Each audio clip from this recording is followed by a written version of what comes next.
All right, here. Ah, what the fuck? I just push that button. Screwed the fucking pooch out of fuck. Hit that button. We're back. We are back. Power and Speed 908. Damn it. 751-0211. It's always an adventure. Like us on Facebook and iTunes, and more of Mike's hilarity here. Well, how about YouTube? Did we just talk about that? We did, just looking, but I I'm think looking for it Tad now just... so I could put the link into our okay. chat room. Yeah, and you guys can check us out on YouTube, and we're also available on Google Play, and I don't know where else. It's kind of all over the place. It is. It's on spreading like a virus. We're getting popular. Yeah, it's on iHeart. It's on Google Play. Huh.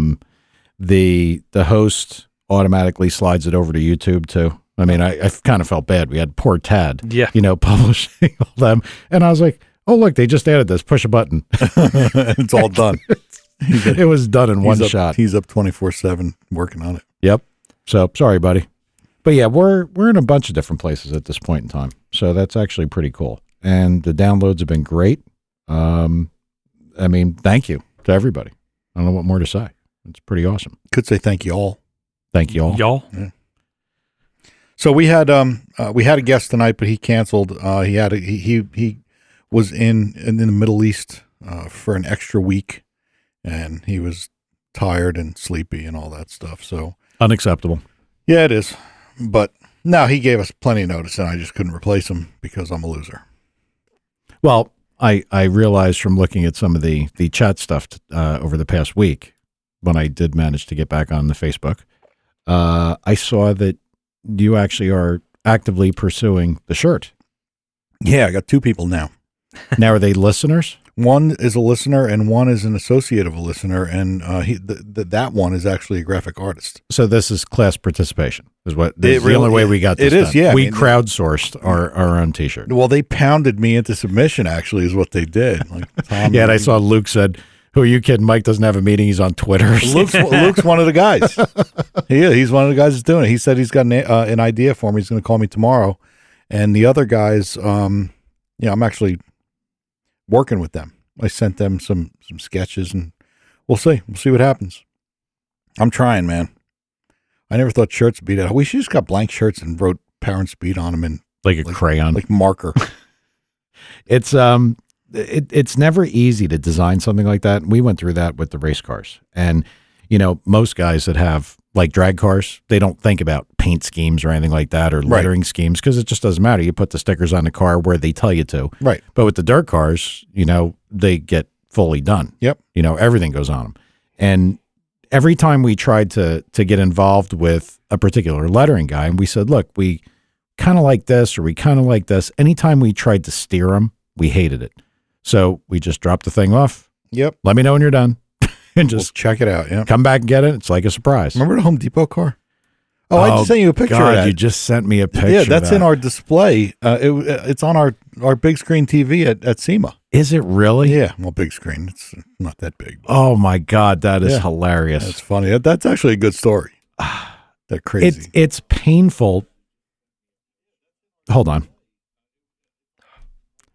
Tad. Bite me. There we go. You are between the... I know, every week it's hey, you didn't hit the button today. I didn't hit the button, but I can fix that. Nobody will ever hear that. Come on, we've only done 86 shows. It's, All right, so you want me to tell the Home Depot story? Because it is amazing how this all unfolded. Sure. Amazing. Okay. So... Start at the beginning. When Brian got hit on the head and decided to race circle track? Well, we got a whole show, so let's start with like the heavens and the earth got created. Yeah, I'm not going that far back. Okay, good call. There was this particular individual, and I don't want to talk about her. I don't want to use her name. I don't want to say anything because it becomes such a strange and bizarre story. I don't even know how to begin to sort of not make her look bad and tell the story. Well, how you can't not make her look bad. It's so bad. It is such a level of psychosis that I swear this is all true. So my younger brother moved up to modified. It was very tough to do. I can vouch for all this too, by the way. Yes. You're looking for any help you can get financial, knowledge-wise, anything would be appreciated. And there was a group of people, I will say they are from Delaware, who, always had a lot of cars. The one of the daughters of this group of people said, look, I'm not really down with everything my family's doing with the racing. I want to do my own team. And I was like, really? And she wanted a motor because she was going to build a sports motor for a team. She was going to buy a car. So I said, well, look, if we want to do modified, we have a motor. We need a good newer car. So Was she good looking? not really. Dummies. Yeah, well, what are you going to do? So the discussion went back and forth for probably, 2 or 3 months and, trying to figure out what we could do. And then we were told that she had acquired major sponsorship from Home Depot. And I'm like, really? I was like, how the hell did you get that? Because I can't imagine at Home Depot, just because somebody gave them a proposal, would give you like 50 grand for a dirt modified. No.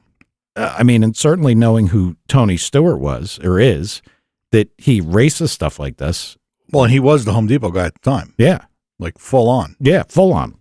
So, look, you're in my position. What do? Do you call the girl out on it and say you're a fucking retard? So we went with it. And we're like, look, if you got the money, we're good. What do you want to do? Let's get a car. And I said, okay. She goes, what do you need? I said, we need a TO. That's the right car to have. Where do we have to get it from? Mark Blackwell at Metal Fab, Pro Race Shop in Pennington. Good friend of mine. Mark would be happy with the plug. We tell her to drop a check off at Metal Fab. Can he do part of this in the Blackwell imitation? No. Suffering succotash. That's it. I can't. So we tell the girl, look, drop the check off at Metal Fab, the deposit check for the car. It's going to be approximately $28,000, somewhere in that neighborhood, because it's complete car, roller, no wheels, no tires. That's what a roller means in dirt. But pretty much everything needed to go. Trans, everything. So Brian and I were kind of like, well, we'll see what happens. So sure enough, the girl went down there, gave him a check.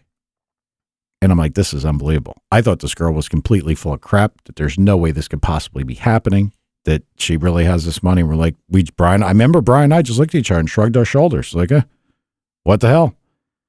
So the car was ordered from TO Pro Car. We're getting closer to being done. The guy calls up and says, look, we need the final payment for the car. You can send it directly to us. So the girl's like, no sweat. Writes a check, sends it directly up there. We go up there, get the car. We bring the car back to the shop. We put our motor in it. We had it lettered, as like Tom was mentioning, the Home Depot car. Full on Home Depot. Fully done. It looked exactly like it should have looked. It looked great, actually. Yep. It really did. Completely lettered, race ready to go racing that afternoon. Was she good looking? No. Yeah. Idiots. We get the phone call from the car manufacturer that says, hey, listen, it's probably okay. Now, this is before the afternoon we were going to race. This was, I think, on Wednesday, somewhere around there. That check was returned. Mm-hmm. The check that, you sent to us directly. And I said, well, look, I'm sure she'll make good on it. She didn't have a problem writing it. And she didn't have a problem with the first one. So obviously there's some money somewhere coming on. Mm-hmm. I called her and I said, yo, what's the deal? And she goes, just tell them to put it back in. There was another payment that hadn't gotten into the bank account yet. Just don't worry about it. Just put it back in. So now I'm going to tell you, I think it was Friday and we were getting ready to race on Saturday. I get a phone call from Bobby and he says that this is the guy that owns TO. And he says, listen, we got another problem. And I was like, well, did you put the check back in? That's not the problem, he said. He said the first check just bounced. It's like, Bobby, that was like 2.5 months ago. Well, here's what happened. Blackwell had the check sitting in his drawer, never gave it to Bobby. Oof. So because Mark never gave the check to Bobby towards a car or cashed the check himself, nobody knew this girl was full of shit until we had the car at the shop with our motor in it, lettered, ready to go. Wow. Now, we go a little bit further forward. I'm more than happy to give the car back to Bobby Hearn. No problem. It's not our car. The girl wants to come get the car. The father of the girl, or the stepfather of the girl, whose checkbook was stolen to write the checks to buy this car, now is the one that ended up buying the car to keep his little daughter out of jail. But we were holding the car for cost for lettering, cost for all the lines and all the stuff we used to put, because I mean, this is dry sump. This isn't like, okay, just plunk the motor in and hook up an ignition wire. I mean, this is everything. There was a lot of auxiliary stuff we bought. So we ended up getting pretty much taken care of and everything. Yeah. But I mean, do you believe that somebody would have the balls to do that? It's crazy. Yep. I mean, we're not talking, like I said, a check for $500. No. This was a check for 2 checks totaling $28,000 or $30,000. It's a lot of money. And because Blackwell just happened to have it sitting in his drawer, it got this far. So yeah, you actually have that car in the. It's in the rotation of our. Yeah, I mean, because I liked that car. I guess at the time I took pictures of it and we put it into our rotation long ago. Where do we have it? Outside the old shop or something? I don't know, because it never made it to a racetrack. I don't remember. Yeah, it never. Well, I sent you the picture. Yeah, I know. I saw it. I just didn't remember. Didn't you have somebody? They ordered a whole bunch of Ford stuff and it all came in and everything, and then Ford wanted it back. Ford. Yeah, Ford. That didn't happen very often. Dirt track. No, dirt track and. But whenever you get into the dirt track stuff, you get into some shady stuff. Yeah. Because people will. That is the closest thing to automotive crack you will find. These people will mortgage their homes. They'll run up their credit cards. They'll do everything to get there for another week. The name Mario? Mario. Not that I know of. Remember Sport? Mario. I don't know what he's talking about. I think I'm not sure he knows what he's talking a little about. bit scrambled. Yeah. So yeah, that was the Home Depot race car story. All true. Swear to God. It is true. Good old Marky Mark can verify it, and we're gonna have to post that picture on Facebook. So yeah, I'm looking for it now. Yeah. So people know that this kind of fucked up stuff can really happen. That was wild. Another thing I want to talk about: engine building 101. Yep. I sent you the group invite. Yeah, I went on. Tad has no clue. A friend of mine, Sport, who I just talked to today. And yes, Sport, coded message. Yes, you need an intercooler. And yes, you need an overdrive trans. But that's all we're going to say. What's coded about it? Alan told him he doesn't need that. Why? What do you mean, why? Are you kidding me? This is what I do. Why you got to hate on a guy? Because he recommended a turbo without an intercooler. And then he told the guy to take his 4L80E out of his truck and put a turbo 400 in it. Actually, he recommended a Glide, but we don't have to. No, he didn't. You saved him from that? Well, until now. Oh, totalfailure.com. All right. So, sorry. Engine Building 101. I reached out to the guy today. His name is Anthony. It's a website that it was a quote unquote secret group that you would have to be invited to join. Sport had actually Jay sent me a invite to get to this group. This is what's wrong with the internet, the country, the planet, the internet, perhaps the solar system. I don't know. There is so much crap on here, and you could never learn anything by reading one resource like this, because by the time you get to the 10th post, you are out of your mind. Yeah, you want to kill yourself. Tom, I don't believe you have any knowledge of what I'm about to tell you, but I'm just going to ask you this. Go. You have a guy, let's say he's using a 406 motor. Yep. Or no, I think it's a 383. Okay. But 400 crank in a regular case. Yep. He has a stock Moroso oil pan. Yep. He has restrictors in the block. Mm-hmm. It's used for truck pulling. Mm-hmm. He says anything after about 8 to 10 seconds into the pull, his oil pressure falls back like 15 pounds. It's a long pull. And after idling for a minute, mm-hmm. it just magically will come right back. And then you rev the motor up and it's fine. And it makes like 90 pounds of oil pressure mm-hmm. to begin with. It's decent. So he foamed his oil up? Well, no. Well, yes, that's the honest answer. Oh. But thank you for getting it right off the bat. You had every retard in the world say everything. Here, ready for these? I'm just going to fire them off at you. Go. Your restrictors need to be even smaller. That was number one. Fail. One guy who obviously can't read said you need to put restrictors in it. You're filling the top of the motor. Okay, that's great. Then we got the guy who went on to explain why 2050 oil won't do that. Oh my God. Now, the guy said he was using like a 520, which is right. That's what he should be using. Yeah.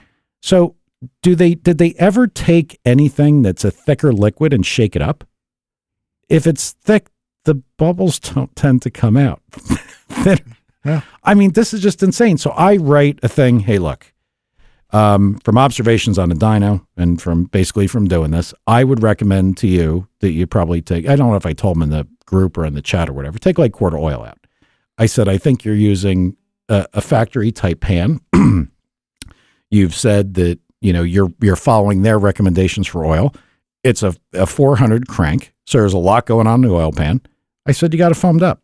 I said, that's why it comes back, and that's why it always seems to be okay. I said, but you're not going to be lucky forever. You're going to hurt it. And people just jumped on that. It's insane.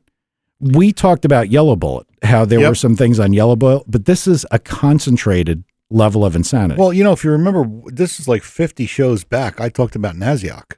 And like my first foray into that, where you'd go on and somebody would ask about, rod and main bearing clearance or ring gap. Ring gap was always the best one.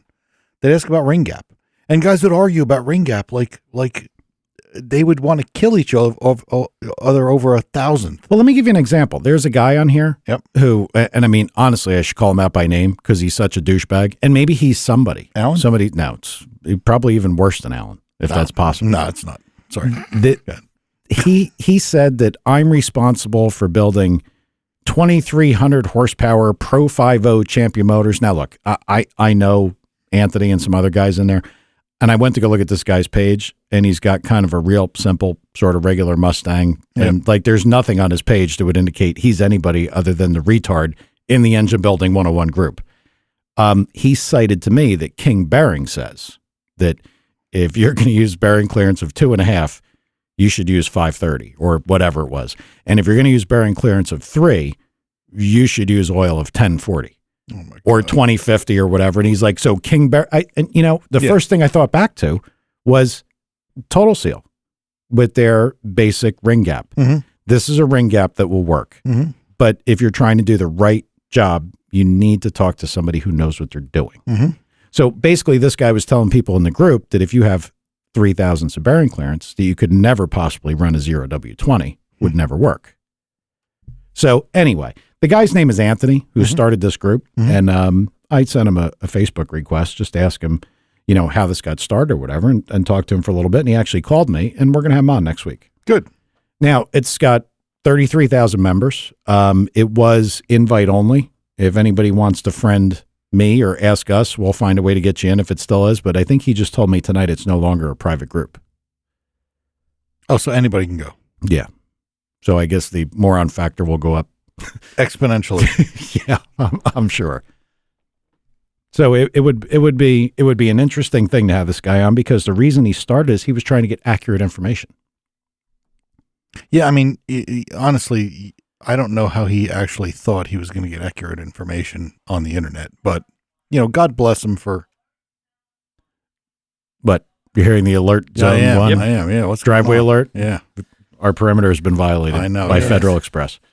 I also noticed on here that Matt from Sloppy Mechanics, yo Matt, what's up? He put on there, he said something about everybody dumber for reading it, and I don't know if he was talking about that particular resource or the internet in general, because his stuff is actually pretty clear and concise. Yeah. I mean, I'm sure if it was a wide open forum, that you would have the nitwits in there like Naziok. Yeah. But we've talked about this so many times. How the hell do you get good information? You can't. But I mean, look, we're talking about something stupid. We're talking about something cars. Well, what if you needed real information? All right, let's talk about Wikipedia. Okay. A lot of people think that's the gold standard of information. Boy, do I fuck shit up on I know. Wikipedia. That's what I mean. I mean, you were the first one that I knew that actually went on there and made shit wrong. And that's what people do for fun. how deep is the Grand Canyon? It's 17 miles at the center. And if you have enough people reading it, that's how deep it is. I can't even begin. I know. I remember some of the things because hold on. Let me give the people a little hint. If you're gonna fuck with Wikipedia stuff, here's what you got to do. You got to change very obscure little places in the page, and if somebody's actually monitoring it, they'll get the change sent to them, and then they'll know what it is. But for the most part, people reading it, they'll be like, "Oh, so and so, graduated from whatever school. He grew up here, and he blew goats on the weekends." And then you just I'm so going to hell. Yeah, you are. But it is tough to get real information, and we don't know everything. I mean, I think the best thing that we have is we could probably get to people that do know. That's the best resource I have. Yeah, is to ask the people that you trust that can do the work the way you'd like it done. Yep. Now, with all that being said, here's a guy. His Twitter name is Ace. Mm-hmm. Lives in the Midwest, and he was wondering if we or anyone else knew of a good machine shop to build a 2.3 for turbocharged street use. Unfortunately, well, hang on. I think I answered my own question because I'm a little stupid. He's showing a picture of a Ford product, so I imagine it's a 2.3 Ford. Okay. Anybody in the Midwest, Tom, that you have dealings with that you'd say would be a good place to point them? A 2.3 Ford? Yeah. No. There's guys on the West Coast and the East Coast, but I don't know anybody in the Midwest. You can call Esslinger in California. They've been doing them forever. Or Race Engineering or Racer Walsh in Florida, either one of them. They're kind of the cornerstone of those things, the 2.3 Ford. Okay. Well, let's we'll try to get some information for the guy. Yeah. But it was nice. He actually posted a tweet on the I think it's Power Speed Pod, whatever the hell it works out to be. Nice. And I don't look at it often, but he's like, is anybody ever on here? I was like, yeah, I go on Twitter from time to time. Yeah. Time to time. Maybe not those exact. Hey, so one of the guys is saying no guest, no focus. I don't know what that means, but like I said, the guest canceled last week for today. Who said that? Nobody 123. No guest, no focus. It's probably Alan hiding his failure status. No, can't be. Yeah, we apologize. It's not as easy as everybody thinks to get guests, man. It's not that easy. No, it's not. And the worst thing is when you try to line somebody up. Look, we know you already said Howard said to call. Yeah. Because there's other things to discuss with Howard, but you kind of don't want to wear Howard out either. And I personally have a problem with, looking like we're calling Howard because they want information from me. Yeah. I don't. But that's actually why we're going to call him today. I know. And but he knew that. I know. Do you understand? Yeah, I understand what you're saying. I could certainly use this within, I guess, my rights to do whatever I want to do to help myself. But sure, I don't think that that's the right thing to do. Maybe I have a little bit of a compass buried somewhere. I don't know. No, you don't. I don't know where this is coming from. Well, I know your lips are moving, but it doesn't sound like you. Yeah, but we can call Howard and ask him some questions just on some dumb shit. And Matt from Sloppy Mechanics is busy posting away in the chat room. I saw him. Hey, Matt, the phone does work. You can certainly call in if you want to chime in on this because I think Matt had posted on that Engine Building 101 thing a couple times. Well, before he calls in, since he's a 5.3 expert, if he calls, well, or if he's in the chat room, so we could still ask him. Remember, don't let the magic out. Thank you, Ted. Pardon me? Don't let the magic out. Okay. All right. I'm not going to let the magic out when I say, so you heard about some kind of unicorn LS block. Yes. That apparently we want to try to find one, but we're not sure they exist. Go ahead. I actually did scour Matt's site looking for references to this, and I really didn't find anything. And I even went as far as to look at Harry's U-Pull-It in the various locations to see what they might have had sitting there that we could go up and, just peer at motors and see. Mm-hmm. But apparently there's one of these blocks that says 4.8, 5.3, and 6.0. And if I had to get a block, that's the block I'd want to find because that is the availability to go all the way to 6 liter, in bore size. I wouldn't necessarily want to do that, but boy, it sure adds integrity to the overall block as far as the bore size goes, the wall thickness. But I can't find, somebody from Lingenfelter, and I sent you the little snippet, said that block exists, but I never got it really confirmed anywhere else. Yeah, I would think like Matt or one of those guys would know. but I don't see any. Oh, it says Mexican block. Yeah. Is that?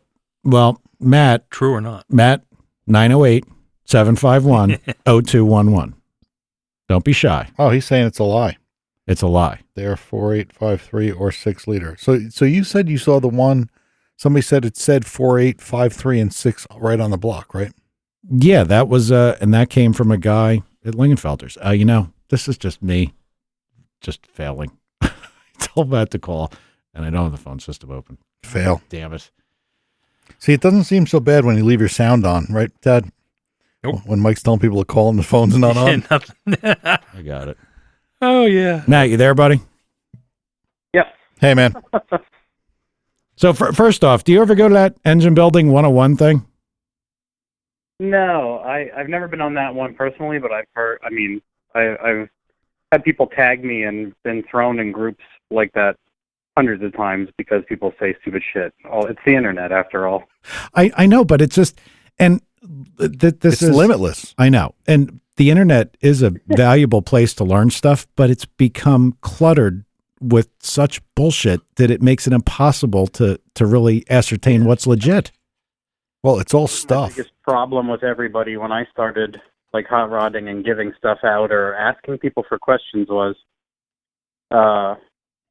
like I've said before, like in hot rodding, people repeat something someone said a long time ago that they know nothing about to sound more intelligent to people who also don't know anything. Mm-hmm. They And- don't know facts. Yep. And then you get people, yeah, he's right. It's just, They're like, oh yeah, that guy's totally right. 'Cause I heard 7 other people say it who were incorrect also.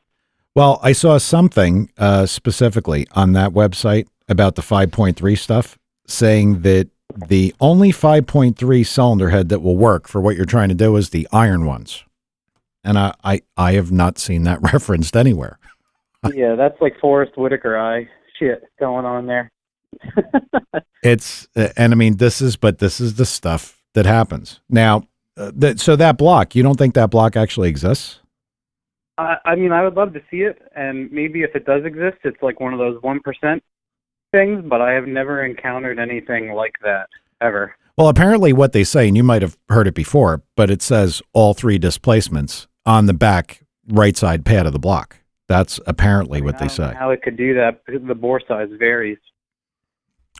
How do you mean? Well, I from what I understood, 6 liter. yeah, go ahead. what I saw, and it was in Hot Rod, so it's got to be true. It's in a magazine, right? It said that the block was a universal block, and it could be a 4.8, a 5.3, or a 6.0. That's what they said. Well, it can definitely be done. From the casting standpoint, it can absolutely be done, and this is something that I do have some experience in. Matt, is that accurate? Well- I mean, you can take an iron 5.3 and you can cut it and make it an iron 5.7. People make iron LS1s and build them. No, that's not what I'm saying. And- I'm saying from a casting standpoint, you can make a block that's thick enough on the inside and has enough material on, in the bore. You're making the bore smaller, so it's essentially wall thickness. Oh, so you're just saying they could have made a universal block in absolutely. the beginning. Yeah. Absolutely. But I mean, with enough people, I mean, Matt, how many of these 5.3 things have you seen? I mean, you must have seen hundreds of them by now. Yeah, I've never seen one of those. I've seen some weird shit like the non-L33 aluminum 5.3s that I didn't know existed, and then we've seen stuff where, because people say, if you want to make a lot of power, you get the later model engine with the LS2 piston and rod, and we've seen what we call like a Gen 3.5, and it has the good rod, like an LS2 style rod, but it has a pressed pin like an old school motor, like the 01 LS, like a 5.3. And that's like a super interesting combination because normally if it's the good late model rod, it certainly has the floating piston. And that's like a 99% sure thing. So that's why I said like I'm 99% sure that doesn't exist. That would be a total oddball thing, but So there's a good rod because it's floating? well, Aren't they all crack cap anyway? Like crack cap PM rods? yeah, but right around like 04 to 06, they got there's like the LS1 style rod. I could send you guys a picture. People could post it in chat too. But there's a rod that's skinnier, and right around like when the LS2 came out, they started trickling them down into the trucks. And like a later model truck engine will have the better rod in it. And what we found is, like, at least on my dyno, if you have an auto turbo LS car, you can fold the rods around the 5 to 550 through the auto range. They become unreliable. Yep. And I mean, that depends on how good your converter's working, how much your vehicle weighs, and if you floor it on the highway a lot or something like that. Well, it makes sense that GM would design a rod, and they would do FEA on it, and it would fit a parameter. And then they would see what their engine does and redo it as such. And because you're talking about, they're doing millions of rods. Yeah. So if they could save, 50 grams off a rod or something, which is a nickel. I mean, let's say they save a nickel a rod, and they're doing, 4 million rods. It ends up being money. So you can see, what's really fascinating is like the Gen 3 rod looks like a regular rod, and the Gen 4 rod looks like an aftermarket rod. A lot of people, they used to post on Sloppy and be like, did I buy a built motor? And they would like show like a fairly clean Gen 4 rod. And we're like, no, that's stock. It just looks like a really beefy rod. I haven't seen one of them. I know the tie rods are good looking. I've taken pictures of them next to each other, because what I've actually done is I've put we talked about it like super briefly on the first time, but my one motor it was a Gen 3 engine, like a 01 5.3, and I put a 05 rotating assembly in it, just pistons and rods. So a lot of people would lose their minds right away because the balance is off, technically, because I installed different weight rods and pistons on the older crank. And then I put 2 different cylinder heads on that motor also. We know, first off, the balance side of things, this is another one that makes me crazy. And, Tom will attest to this. We've had people that, will want to balance a rod bolt or not want to take material off a rod bolt because they think it's going to throw the balance off. There is such a wide range of what can be handled there. I don't find that even remotely. And people think that when the engine balance is off, that it shakes like, somebody took all the wheel weights and put them all in one place on your car. That's not how they don't get it. I mean, I have like very limited expertise on doing the correct thing to a rotating assembly, but I mean, I could bang that thing off a rev limiter at 7,000 and it felt the same as banging any other engine off 7,000. But what a lot of people don't realize now, I am not a balancer. I have never done this, and I'm sure anybody that's at a machine shop would tell you. We used to balance at different percentages based on percentage of bob weight based on what the car is actually going to do RPM wise. And you will vary that from, you do a 51%. I've heard some very high RPM things. I guess they're up at what, Tom, did you ever hear like 53? Yeah, it gets higher. Yeah. Yeah. I mean, I don't even know the numbers that they're using up in Cup, but those cars, they won't even idle. Yeah. And then, because at 9,600, they're smooth as silk. The balancing is a whole nother discussion that I couldn't even begin to have because we should have a balancing discussion. I don't either, but we can get a guy on. That would actually help. Then we're like the internet. Yeah, right. Yeah. We're like, you just grind off as much as you need to. And the issue is, I guess it's personal preference at some point. It's like when I set up an electronic transmission for people.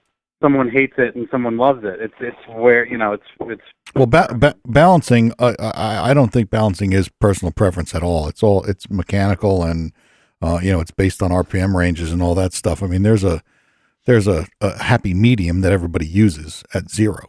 Mm-hmm. And there's a 10, a 1% number that you're allowed to, fudge, and they're all fine. But personal preference, I don't know. I mean, I guess it could be personal preference a little bit. Probably. Like, I mean, whether you want to balance it or not. Well, engine builders will do, depending on what they feel the proper balance is. But anyway, for Matt swapping stuff out like that, I mean, Matt, like you said, he doesn't know technically why it would work, but it didn't bother anything. Well, that's how you learn. Well, I mean, if a crank is 0 and you get all the pistons and rods and pins 0, you got to be kind of close to working, right? Yeah.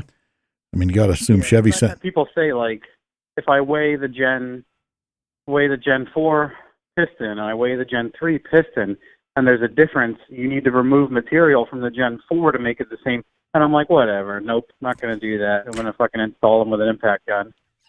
Well, I'll tell you what, the funny thing is the guy that, I know. The guy that tells you to remove material from a piston is a bigger idiot than he knows, because where are you going to take material from and not affect the piston? Yeah, that's what I would say to those, like I say to those people.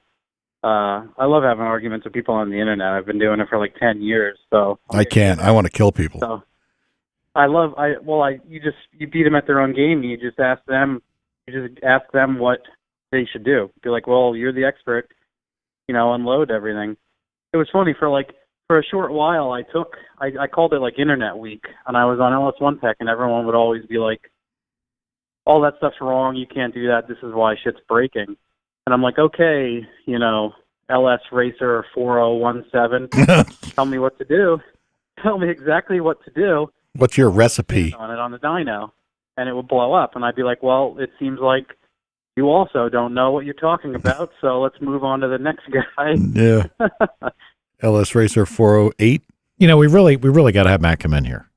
I mean, you got a little bit of a crush on him, huh? No, I mean, it'd be good to have him in studio because he's well spoken. He's been around all this stuff, specifically when people are talking about the 5.3 side of things. Yep. And it's funny, Matt. I mean, this thing, I don't know why it's become so popular, but and maybe I'm just paying more attention to it now. But I had another friend of mine call me like, look, I'm thinking about putting a 5.3 with a single turbo in my pickup. I mean, I wouldn't have ever thought he would have gone that direction, but just it's such an easy thing to do. And like Matt said, it just kind of works. It hangs in there. That's our biggest difficulty. We have, my buddy has a 69 Dodge Coronet that we did a LS Turbo 480E Explorer rear in. And right now he bought a Hellcat short block off eBay because we wanted to do something different. And he bought a 13 Charger engine from a rollover Charger. And he's going to merge everything together, and we're going to, get everything working on that. But, I mean, there's good information for LSs, but there's, no information for Dodge stuff. That's the worst. Well, Tom, didn't you say that Dodge was pretty well locked down, that they keep their information there? Well, yeah, Dodge itself does, and they also lock down their computer systems real hard. They're a pain in the ass. Yeah. From what I hear from everyone. People just aren't messing with them. And, with an LS, you can, it's funny because everyone, that's always my biggest argument with those people is because they've heard too much misinformation or read a weird thing on the internet. And because I've posted some of my vehicles and I'm like, between $4,000 and $8,000, they go nines and I drive them to the track. And there are plenty of people that are like, that is total bullshit. Yeah. It has to cost 3 times that. You're a liar. You're full of shit. Stop telling people lies like that. And and I mean, it's hard if you are like my neighbor wants to. He has an older 50s Chevy truck, and I'm like, he's my dad's neighbor. I'm sorry, but I'm like, I have a 4.8 in my garage. I'll just bring it over in a weekend and we'll jam it in. And they always get hung up on but I need to buy a computer and I need to buy wiring and I need to buy all this shit. And I'm like, man, the stock computer works fine. The stock wiring works fine. The stock intake manifold works fine, and then when people want to build a turbo one, it seems like out of nowhere they just want to spend $1,700 on an intake and all this other bullshit, that you don't need, realistically. Some people like it because of how it looks too. Well, I mean, what is the weakest link on these things? When things go bad on them, on the 5.3s, on the 5.3s stuff, probably the rod. Well, I would say if you have good rods and pistons. It seems like at least the people I trust that really push them, head gasket sealing issues. At some point, they keep the combustion in with the 4-bolt chamber. Yep. And that seems to be true because every year I've learned how to make 100 extra horsepower to the tire safely, and I'm sure at some point I'm not going to be able to keep it in the motor anymore. Well, I mean, see, we get into that Ford stuff with lock wire gaskets and all kind of nonsense, and I'm sure. Yeah. That, when people were doing these things, they were trying to figure out how to keep these things sealed. And that was, honestly, to me, one of the attractions to an aftermarket block, because if you take a big block Chevrolet, and a lot of people don't know this, the auxiliary bolts that go up from the bottom, they were actually planned. Mm-hmm. That's why the gaskets have the boss. Mm-hmm. That was the original plan. And then for whatever reason, it got scrapped. And when you put those bolts up from the bottom, that makes a 5-bolt, Yep. sealing on each cylinder. Like in the lifter valley? Yeah. Yep. Okay, that's similar to like an LSX block. I've never seen like I don't know enough about big blocks, but I could just assume that you were talking about it coming up. Yeah, well, that's where the LSX, it's where they got their idea from themselves. Yeah, it's funny when you look at a big block head gasket and you put it on the block, the bolts there's 2 bolt holes in a gasket just hanging out like right under the intake ports. Useless one up in the top. Yep. And I mean, I've read this is again, the internet stuff. You read people about torquing the bolts. You know what we did? We made them 3/8, so they were easy to get in. You know how we tighten them? We put an Allen wrench on it. Yeah. That was it. It's all it needed. Solved the problem. Yeah, just something. Yep, that's it. That's interesting. Hey, by the way, somebody said that Jason Deutscher blew his shit up this weekend. Did he really? Yeah, I saw that he was somewhere with his car. Yeah. Have to find out from Jason what actually happened. Was he at a no prep race Is or that the something? LTD wagon? Yeah. Yeah. Yep. That's the one. He finally blew his shit up, right? That was a lot of silence there. Wonder if he lost a gasket or a Um, rod. who I forget who wrote that. Kevin. Yeah, Kevin knows all those guys. Yeah. Or at least he talks to them enough to know what's going on. Yeah, Kev, do you know what happened? If you do, call in or put something in the chat. And sorry, but Luke's asking me, did I call the dude whose number I sent? Oh, more shirt stuff. Yeah. Yeah. Well, we'll get on all that stuff. We'll get. I mean, look, I don't mean to make fun of anybody there, but when we get shirts, we get shirts. Yeah. I mean, it's I don't know what to say. I'm not that worried about it. 30 pounds on the trans brake? What, Ted? Look at what Kevin said. Just out of the blue, 30 pounds on a trans brake. Okay. Matt, I got one more question for you. When you said that you set up the trans, exactly how automatic, somebody had actually asked me this on Facebook, how automatic are the 4L60s and 4L80s? Like, is it like, have you ever driven a Silverado? no, I get that, but I'm saying in comparison to say an air shifter, are they accurate? Can you make them do exactly the things you want, or how does that work?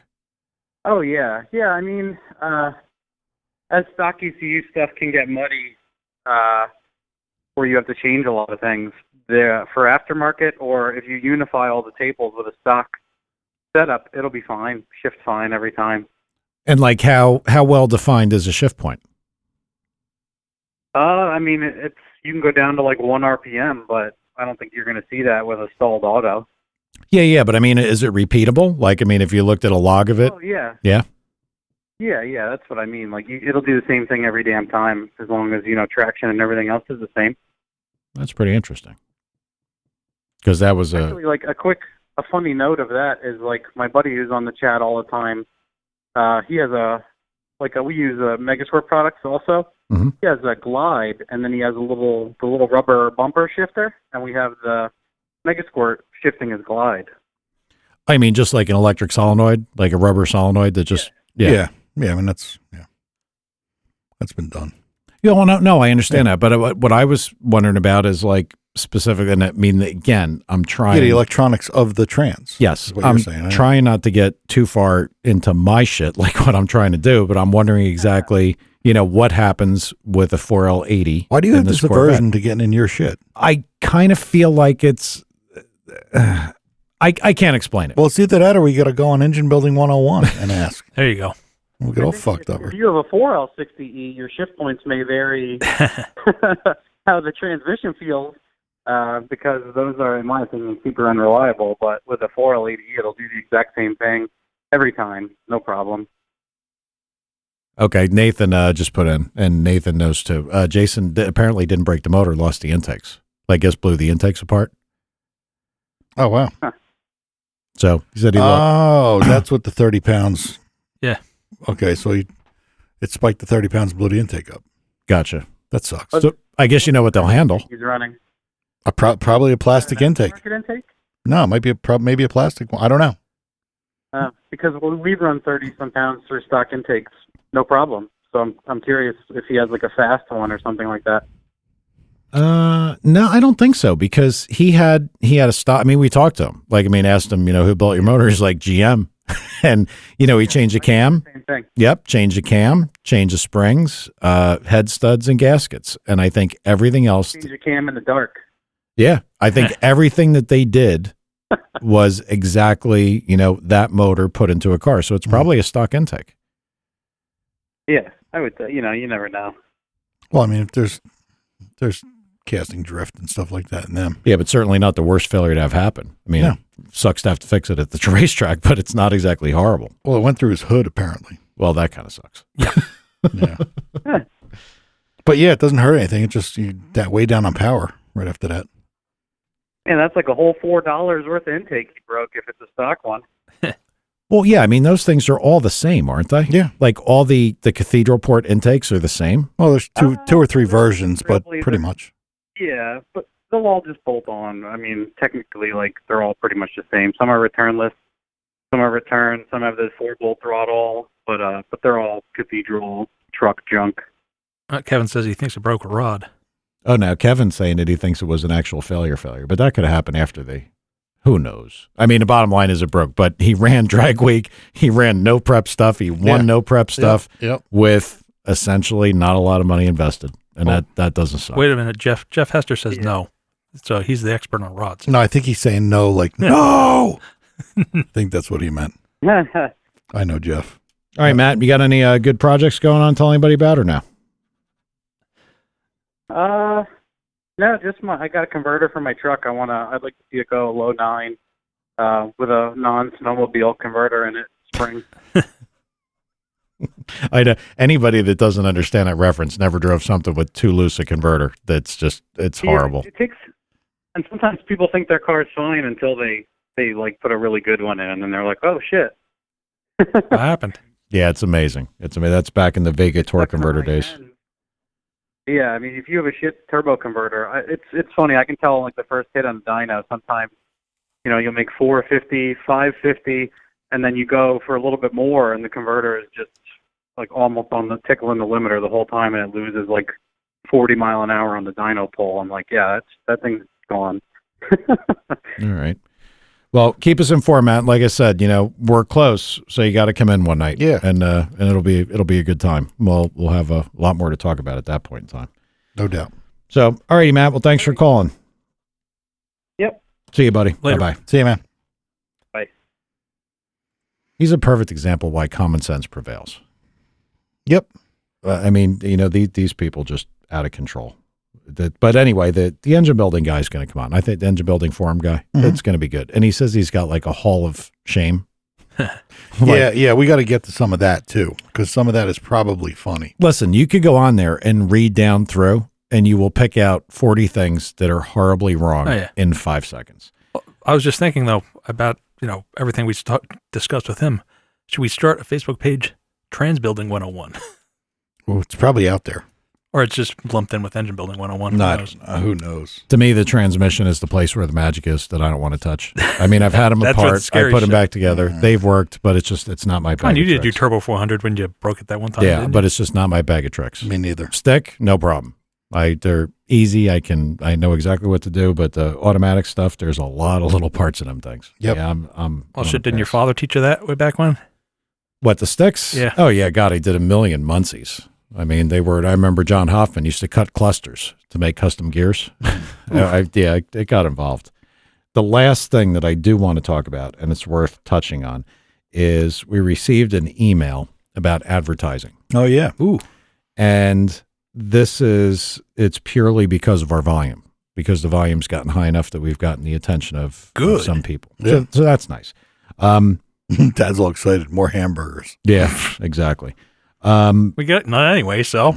I'll go on record that I'm not opposed to it, but there are some caveats, which I think are probably okay. Bro. If we enter into this advertising thing, Yep. we can't essentially pick our own advertisers. We would have to, if there was somebody that wanted to advertise specifically with us at some point in time, they would have to go to this company, and this company would place them. Really? Yeah. So that, and then I'm sure how it works is that, if they're going to pay whatever to advertise, then we'll get a percentage, probably a small percentage. I mean, look, for me, this is going to sound fucked up, but either want this thing to make $10 million or nothing. I don't. I thought that's what I said this afternoon. Yeah, I mean, I don't really care if it's not to the point that it could make ridiculous money. Then I'd rather not even get that far into it. Yeah, what are we gonna do at $40 a month or something? I don't know. I mean, and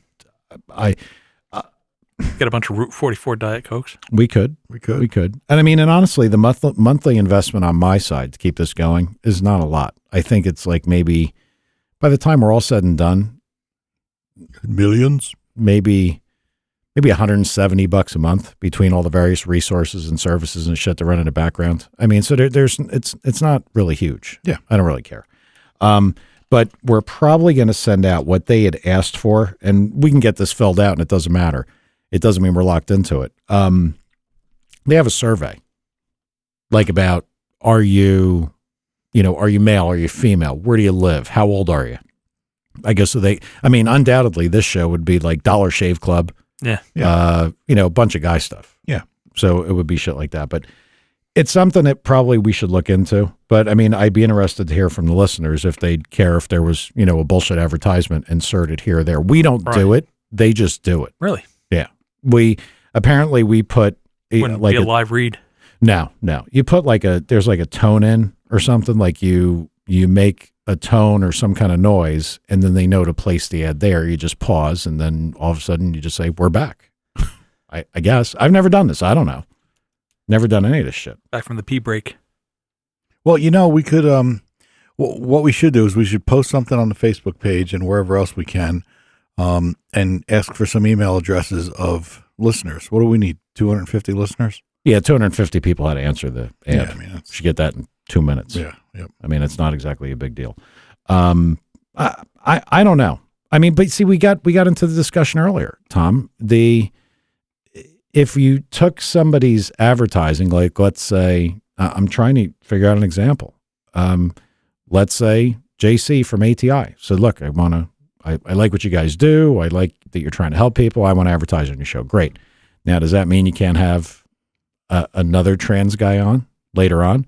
Or you have to be careful? Well, listen, how would they see? We'd have to see the contract too, because if we got Dollar Shave Club and it's, it's broken stuff, that it wouldn't be in a live broadcast, right?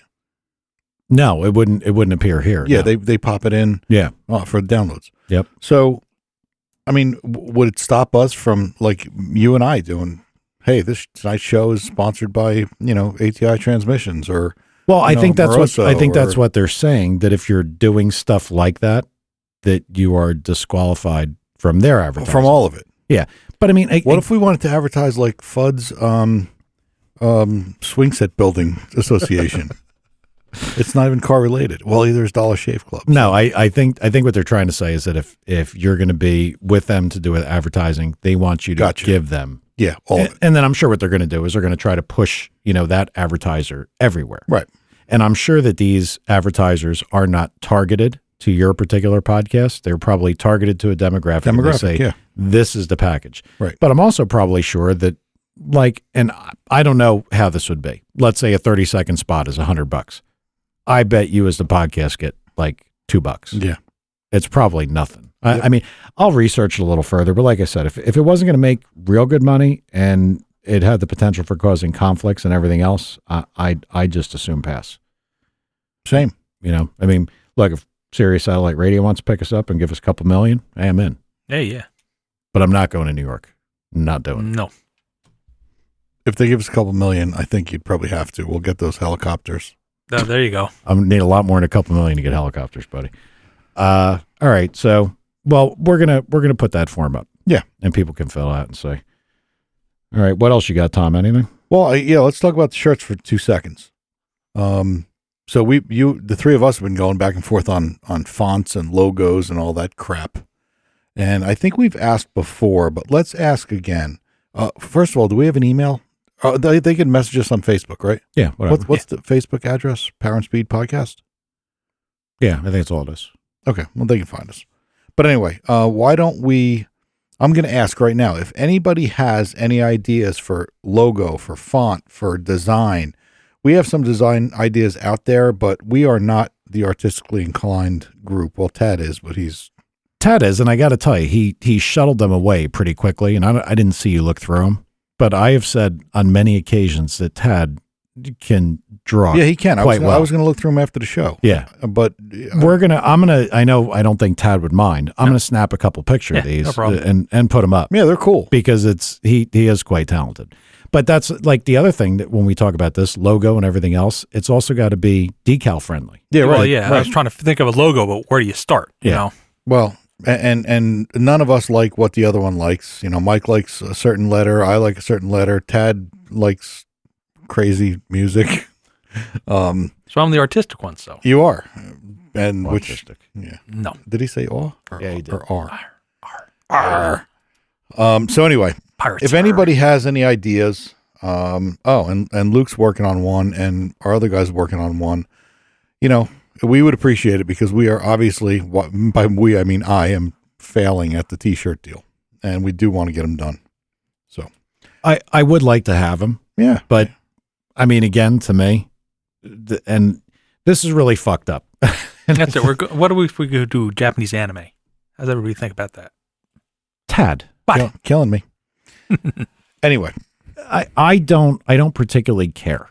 I mean, I would like to have the shirt, but I mean, the last time I checked, we are doing this for the people that want to listen. Yeah, that's what we're doing it for. I think they want shirts. Yeah, and that's well, the we got a main couple of reason people I'm we concerned. promised a gift shirt that are Well, waiting. yeah, so- and we're going to do some of that too. I mean, we're probably going to give away most of them.